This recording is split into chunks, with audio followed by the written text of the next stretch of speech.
Hey, welcome. It's Taylor Stewart, architect, inviting you to enrich your life by, we're going to talk about the space you need to succeed. Okay. My email is yes@conscioushomedesign.com. And I just want to say, there's a quote, a testimonial I love. These ideas are sticky. I find myself looking around my home and even at work to see how I can make them more supportive. And that's from Amy Venman from Tokate Health Counseling, and I actually have a lot of doctors and um, coaches and life coach experts as clients because they know the power of environment. Right? We all know about the mind body connection. My job as an architect is to help people put the power of the mind body environment connection to work for them. So pay attention, even if you're not planning to buy or build a new home right now. The value is in the knowing. I promise that in the 15 minutes we spend today, we are going to, you'll never look at a home the same way. Because once you know, you'll be able to more conscientiously, more critically evaluate your space and see what little points might cause friction and might be able to be improved so that your life has more ease and grace and you can go forward more smoothly into your dreams for the future. Right, this is really it's an essential life skill, just like nutrition and health planning.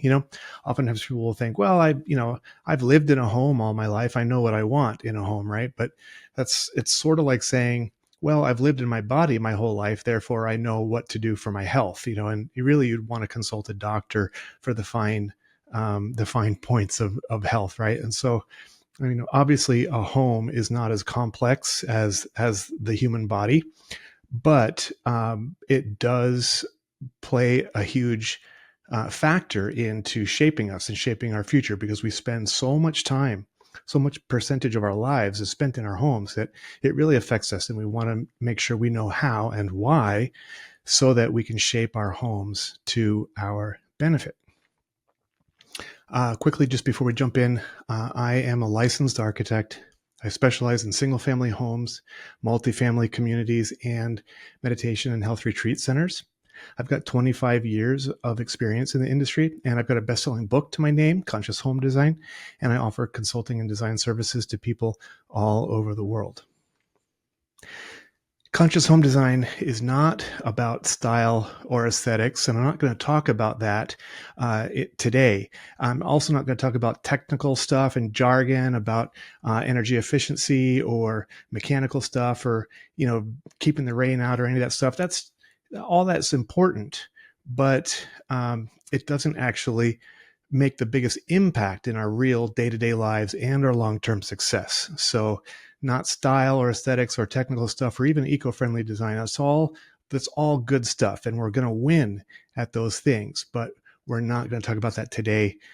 Leave that to your architect to deal with those things. The biggest thing is working with the pieces of your home design that are actually going to affect your happiness and your health and your sense of personal fulfillment.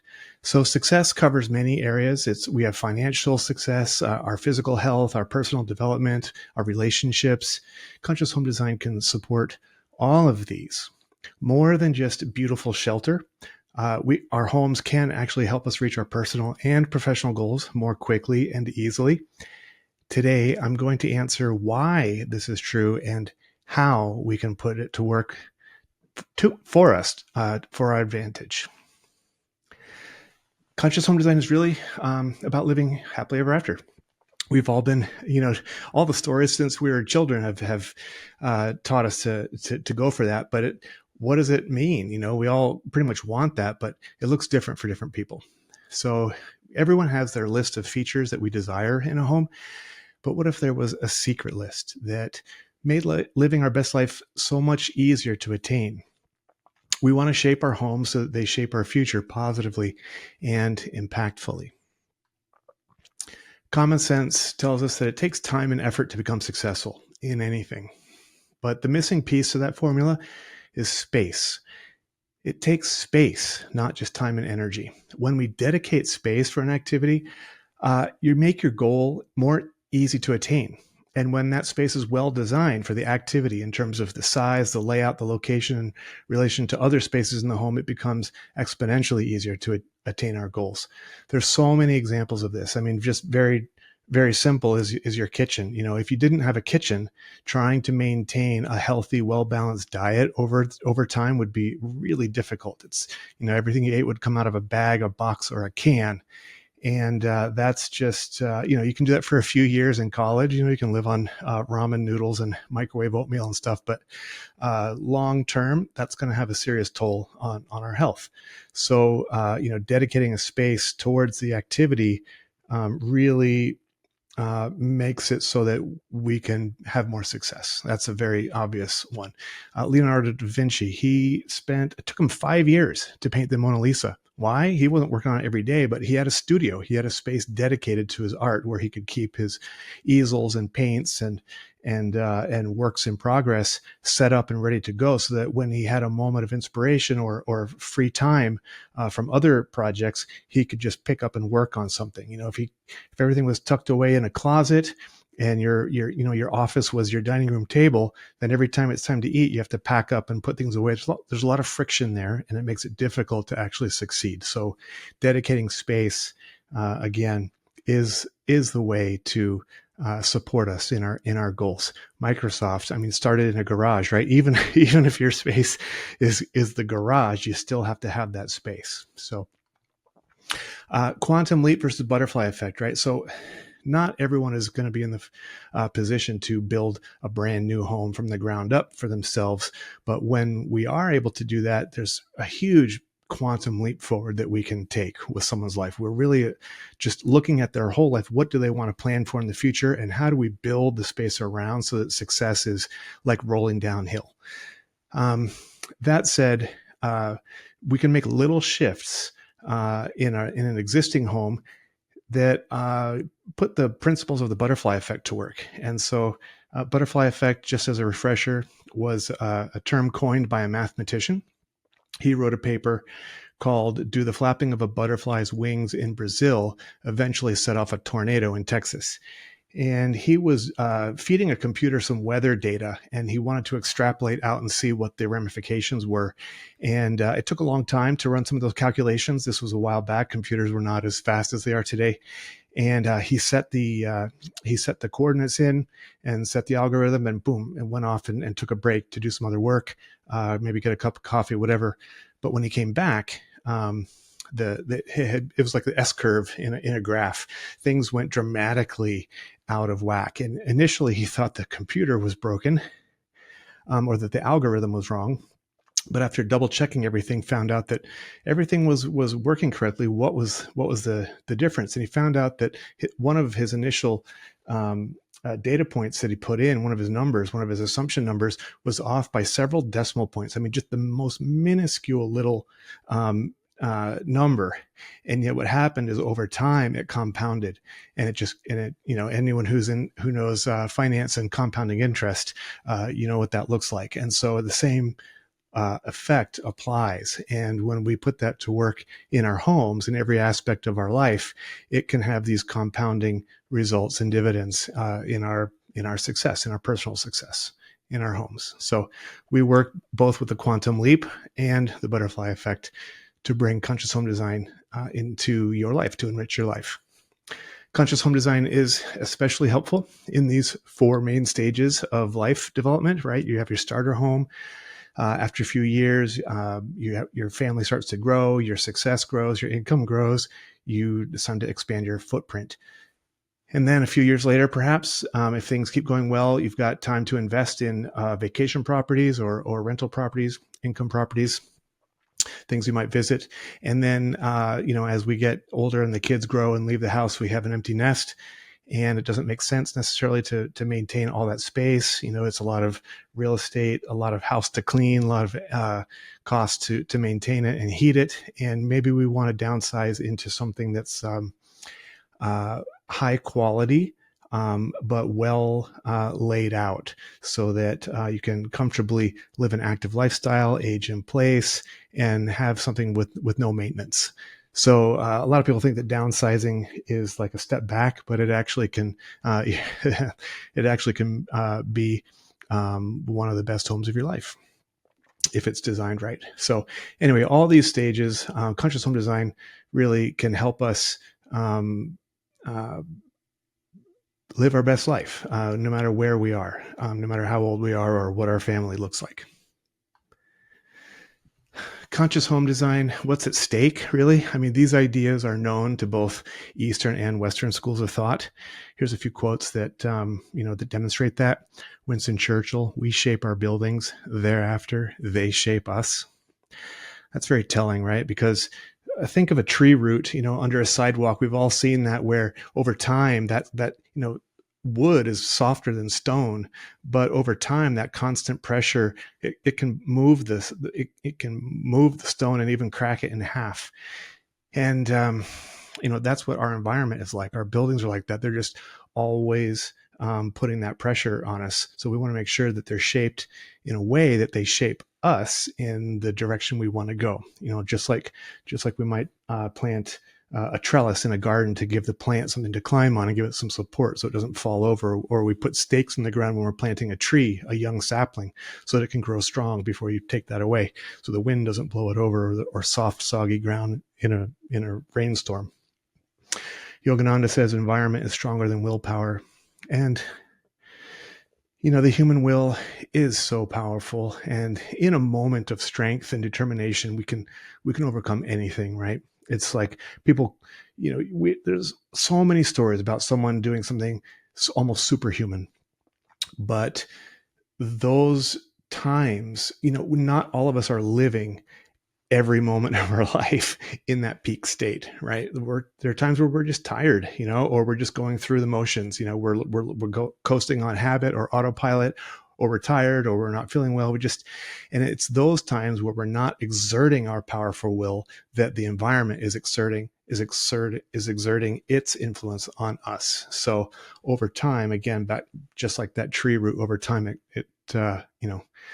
that soft, constant pressure makes a difference. And Gandhi said it best: I want freedom for the full expression of my personality. That's what it's all about. We want to express our personalities. We want to make a home an extension of ourselves. We don't want our home to hinder or hamper or put a cramp on our style. We want our home to really help us be the people we want to become, the people we are inside. It's it's as within, so without, and it goes both ways. Einstein said if he had an hour to solve a problem, he would spend 55 minutes thinking about the problem and 5 minutes thinking about solutions. And so that really gets back to the essence of conscious home design, which is saying, well, what is the problem that design is trying to solve? You say, oh, well, I need shelter. I need to stay out of the rain. I need to be able to create an environment that I can control and defend and protect from bugs and weather and whatever. And so, that's at a very fundamental level, of the need for shelter. Architecture meets that. So by diving more deeply into the problem that we're trying to solve, of what human activities we want to support, how many people need to be in the space, what are we doing? Are we working from home? How much these days when we're in the kitchen? How many meals per day or per week do we want to prepare? Are they big, long, 1 hour, big cooking from scratch things, or are they quick 5-10 minute, throw something together, but you want to maintain your nutrition? So it's really these day-to-day lifestyle things. When you work out, do you work out at home? Do you work out in the morning? Do you work out in the evening? What time of day? What are these activities? What does that flow look like? We can actually support that and build it right into the bones, right into the architecture of your home, so that your goals, your lifestyle goals, can be achieved. And this is what I'm talking about, how it just makes it easy and puts the wind at your back and removes those friction points. Pretty much any architect you work with is going to walk you through 4 stages of home creation. The first stage is the discovery and the program. That's where we have the initial discussion and say, hey, what's the homeowner needs? And that's saying, well, that's my list. I want this many bedrooms, this many garage spaces, et cetera, et cetera. After that, you get into the design drawings where you actually start to see, well, what's that going to look like? What's the space going to take shape? What style are we talking about? 1 story, 2 story, 3 stories, etc. And then once you've sort of signed off on the design and the layout, then you get into technical drawings, which is blueprints, where we actually give instructions to the contractor. We talk about the structural elements and the mechanical venting and what size nails to use. And this is where we go for getting accurate pricing and preparing for a building permit from the town or authority that has jurisdiction. And then in the permitting and construction phase, where we actually go ahead and start breaking ground and build the home. Conscious home design is really focused on phase one. It's pre-designs. Before we even start a drawing, we really want to dive into, this is tying back into what Einstein was saying, 55 minutes discovering or thinking about understanding the problem. And so it's really about the opportunity of shaping your life. Who do I want to be? Who does my family want to be? How do we create room for me and everyone to be themselves and grow into the best version of themselves? So that just being in your space, it happens sort of automatically. You're just given the opportunity to be those things because you've planned for it in the environment. Again, dedicating space, it exponentially increases your success rate and saves you time and effort. Almost no one is spending as much time in talking about this. People usually just go, okay, I need a family room and a dining room. And it's a very quick, people spend no more than an hour talking about what they want in a home. And or if they do spend more than that, it's mostly dedicated to shopping for furniture and fixtures and paint colors and sort of those surface details, all of which are important. But the most important thing is that we actually create space with flow to support each of your activities. If you think about Maslow's, the hierarchy of human needs pyramid, we need more than just shelter, bathing, dining. We need space for creative expression. We need space for our personal inner development. We need space to cultivate with our relationships, our various relationships with different people, with our friends, family, even plants and animals. There's so many types of relationships. And conscious home design really is about spending that extra time before you invest 6 or 7 figures into a home. Why not take a little bit of time and make sure you're doing it right? It's like going without spending time on this without spending an appropriate amount of time on phase one. It's kind of like driving across country with no map or with no GPS. You'll probably get there, but it will take you longer, and you may hit a few bumps in the road. So it really just makes sense. It's that you plan it out before you actually start building. I got a call one time from a hedge fund guy. He's just spent $2 million building his dream home, and they moved in and they realized, oh, it doesn't work for us. And he had just picked some floor plans out of a catalog, that he thought it looked good. The style was great and it seemed like enough space, but when they actually moved in, it just didn't work for them. And he called me up, and now he's looking at a 6-figure renovation. Plus all that time, they've got to move out and do the work and get permits again. It's just, it could have been avoided with proper planning to begin with. So if this makes sense to you and you like what we've covered so far and you'd like to explore more, conscious home design is very deep. But like I said, it's not highly technical. I do draw on science, but it's very easy to read. Anyone can read it in an hour. You can get a copy of my book. And I also have a workbook, which allows you to apply these ideas directly into your own situation. This is a very easy way to just learn more without having to work with me directly. And you can get a copy of the book and the workbook at conscioushomedesign.com. I have a digital version for instant download and an audiobook, and there's also a physical version if you want. I'll sign a copy and mail it to you. You can order it there. And I also have an affiliate program for referrals. So if you have clients or someone that can benefit from conscious home design, let me know, and I'll make sure they're taken care of, and so are you. So, and also if you did want to work with me or talk about a project, that's the best way to start, is just go ahead and go to Conscious Home Design, pick up a copy of the book, glance through it, understand what I'm talking about a little bit more deeply, because I just scratched the surface here, and then we can set up a call.